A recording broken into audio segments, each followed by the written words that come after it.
কিন্তু হাজার কথায় যা প্রকাশ করা যায় না, অনেক সময় একটি নীরব দৃষ্টি তা সুস্পষ্টভাবে প্রকাশ করে দেয়।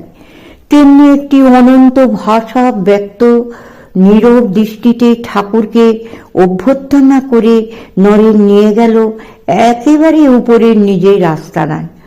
বন্ধু বান্ধবেরা ঠাকুরকে দেখে একটু এদিক সেদিক সরে বসল।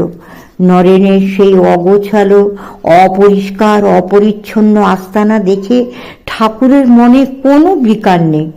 তারই মাঝে বসলেন তিনি পরম আনন্দে। ক্ষুদ্র অপরিসর কক্ষে সর্বত্র উজ্জ্বল হয়ে উঠল যেন কি এক দিব্য জ্যোতিতে।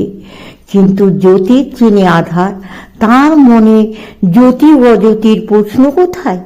সসীমের মাঝে কেমন করে অসীম প্রচ্ছন্ন থাকে, সাধারণের আবরণের অসাধারণত্ব কিভাবে আবৃত থাকে, আকুল ঠাকুর তারই যেন দিব্য প্রকাশ।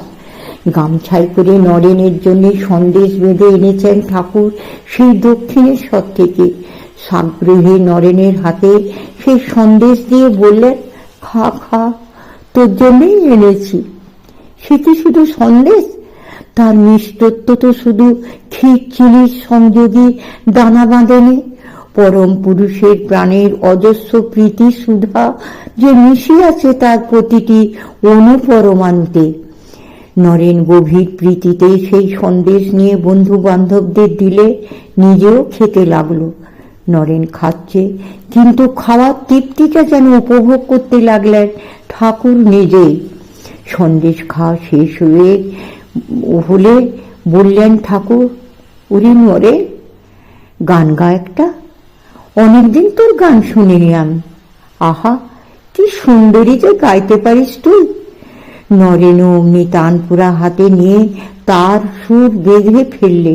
তারপর ধরলে গান, জাগো মা কুলকুণ্ডলিনী, তুমি ব্রহ্মানন্দ স্বরূপিণী, তুমি নিত্যানন্দ স্বরূপিণী, প্রসুপ্ত ভুজগাকারা আধার পদ্মবাসিনী। গায়ক যতই মধুর সুরে গাক না, শ্রোতার চিত্ত ভাবক না হলে কি কোনো গান জমতে পেরেছে কোনোদিন? কিন্তু নরেন গাইছে, ঠাকুর শুনছেন। ভাবগ্রাহী জনার্দন গ্রহণ করেছেন ভক্তের প্রাণের ভাব মাধুর্য। নারদ কীর্তনে বিগলিত মাধব নরেনের মধুময় সুরে গান যতই জমে উঠতে লাগলো, ঠাকুরও তেমনি ক্রমে ক্রমে সমাধিস্থ হতে লাগলেন। চোখে পলক নেই, অঙ্গ প্রত্যঙ্গ স্পন্দনহীন, মর্মর মূর্তির মতো অনর অচর, একেবারে নির্বিকল্প সমাধি। নরের বন্ধুরা ঠাকুরের এই ভাব সমাধি কোনো দিন দেখেনি, কাজে সকলে মনে করল ঠাকুর অসুস্থ হয়ে পড়েছেন। ঠাকুরের চৈতন্য সম্পাদনের জন্য তাড়াতাড়ি জল ও পাখা আনতে ছুটল তারা।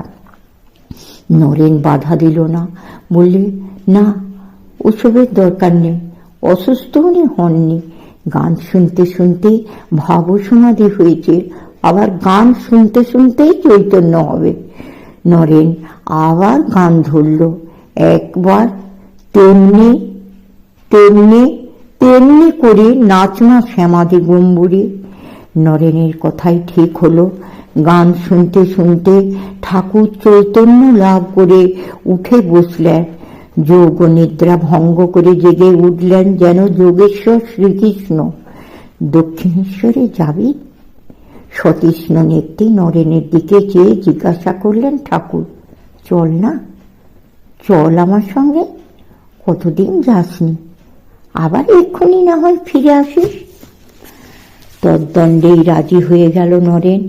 যুক্তি তর্ক দিয়ে ঠাকুরকে সে দূরে সরিয়ে রাখছে এখনো, কিন্তু ঠাকুর যে কমে কমে অধিকার করে বসেছেন তার প্রাণের সিংহাসন।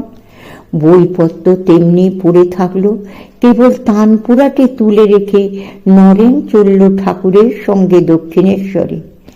দাপরের শ্রীকৃষ্ণ অর্জুন, কলির শ্রীরামকৃষ্ণ নরেন্দ্র, তবে কি কোনো এক নবকুরুক্ষেত্রের প্রস্তুতির ভূমিকা রচনা চলেছে?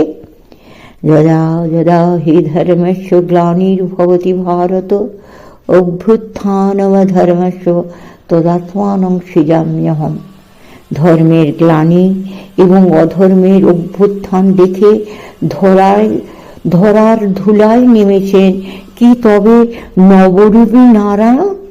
নবকুরুক্ষেত্রে জিজ্ঞাসু ভক্তের জন্য আবার কি রচিত হবে নবগীতা? কে জানে? ক্রমশ